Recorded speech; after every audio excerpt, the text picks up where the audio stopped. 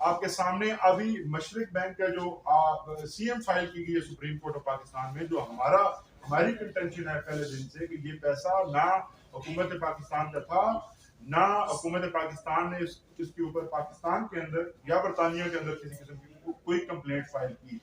یہ پیسہ ملک ریاض فیملی کی ایک پرائیویٹ ان کا اکاؤنٹس کے اندر موجود تھا، جس کو مشکوک سمجھتے ہوئے وہاں کی کرائم ایجنسی نے تفتیش کی. اس کے بعد ملک ریاض فیملی اور جو نیشنل کرائم ایجنسی ہے ان کا آپس میں ایک اگریمنٹ ہوا، جس اگریمنٹ کے تحت ملک ریاض فیملی نے یہ وہاں پر بتایا ان کو اور ان کے ساتھ اگری کیا کہ یہ پیسہ ہم واپس اپنے ملک لے کر جائیں گے. تو اس فیسیلیٹیشن کے لیے، اس پیسے کو واپس لانے کے لیے حکومت پاکستان نے جو کردار ادا کیا وہ اس وقت کا آپ کے سامنے ہے کہ وہ پیسہ آج تک اتنی بڑی تعداد میں کبھی پاکستان واپس نہیں آیا.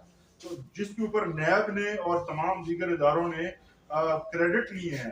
تاریخ گواہ ہے کہ پریس ریلیزز جاری ہوئی اور جو اینول ان کی طرف سے فگرز دیے گئے، نمبر دیے گئے نیب کی جانب سے، اس کے اندر یہ رقم بطور ریکوری کی رقم ہمیشہ سے ریفلیکٹ ہوتی رہی اور ہمیشہ جو ہے وہ رہے گی. آج جو کیس بنایا گیا، اس کیس کو آپ دیکھتے ہیں تو اس کے دو حصے ہیں. اب اس رقم کی واپسی کو مشکوک بنایا جا رہا ہے اور اس کو القادر ٹرسٹ کے ساتھ جوڑا جا رہا ہے، جبکہ القادر ٹرسٹ ایک انڈیپینڈنٹ ٹرانزیکشن ہے ملک ریاض فیملی کے. ہم بے شک سپوکس پرسن نہیں ہیں، لیکن آپ تمام پاکستانی جانتے ہیں کہ وہ کس طرح سے خیراتی کام کرتے ہیں اور مختلف قسم کی جو چیریٹیز ہیں وہ چلا رہی ہیں. تو یہاں پر جو چیریٹی دی گئی خان صاحب کو، وہ پیورلی چیریٹی تھی، اور چیریٹی لینا اور دینا پاکستان کے کسی قانون کے اندر جرم نہیں.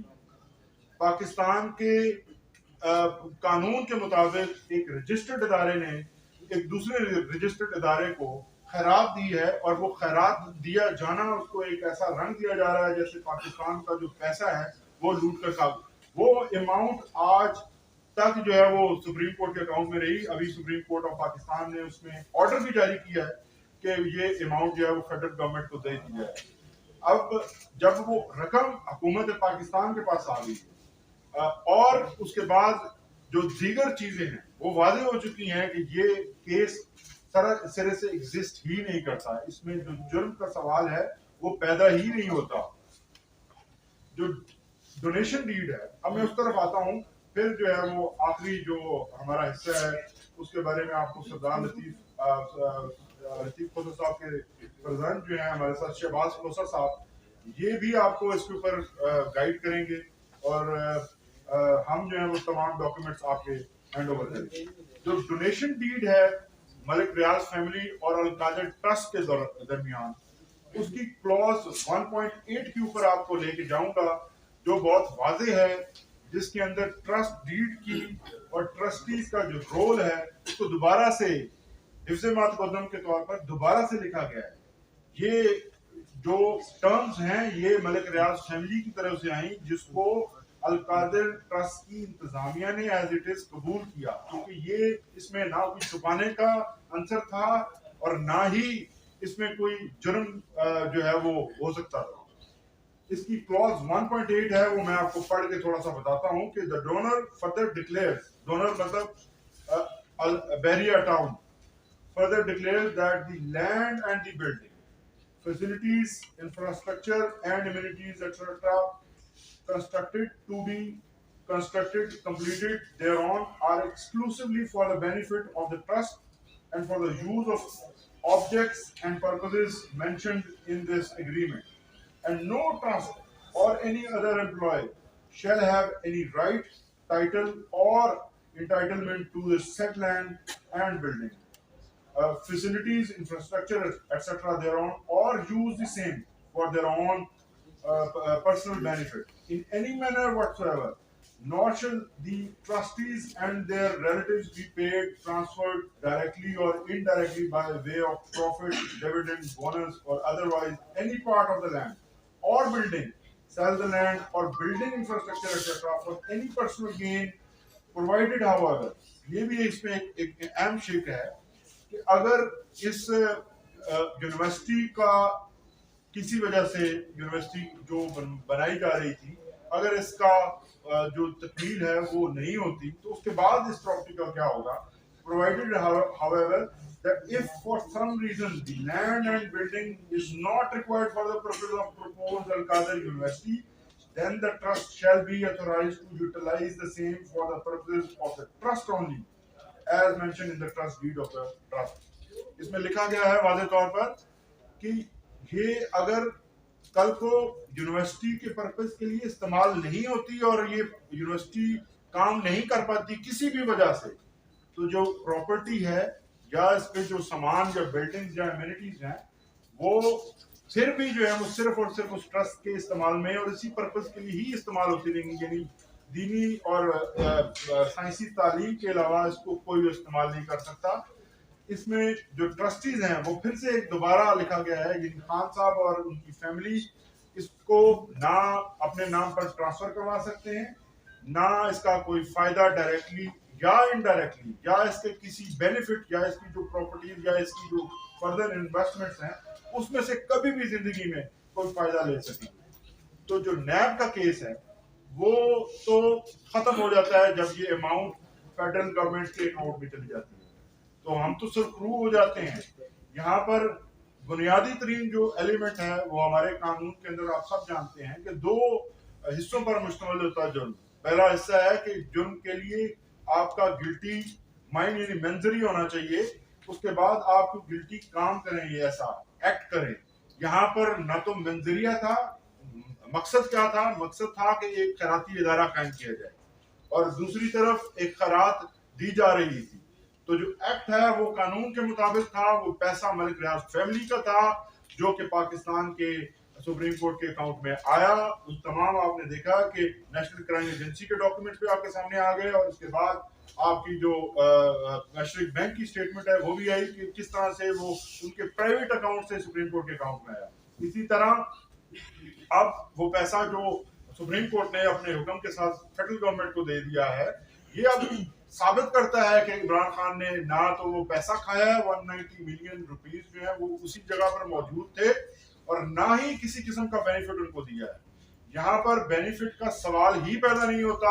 اور یہ اتنا بڑا جو کیس ہے وہ خان صاحب کی کریڈیبلٹی کو ختم کرنے کے لیے اور پاکستان کے اتنے بڑے ادارے جس میں شوکت خانم اور نمل جیسے ادارے، کراچی ادارے جن کی دنیا مثالیں دیتی ہے، ان اداروں کو اور خان صاحب کی کریڈیبلٹی کو خراب کرنے کے لیے یہ کیسز بنائے گئے ہیں.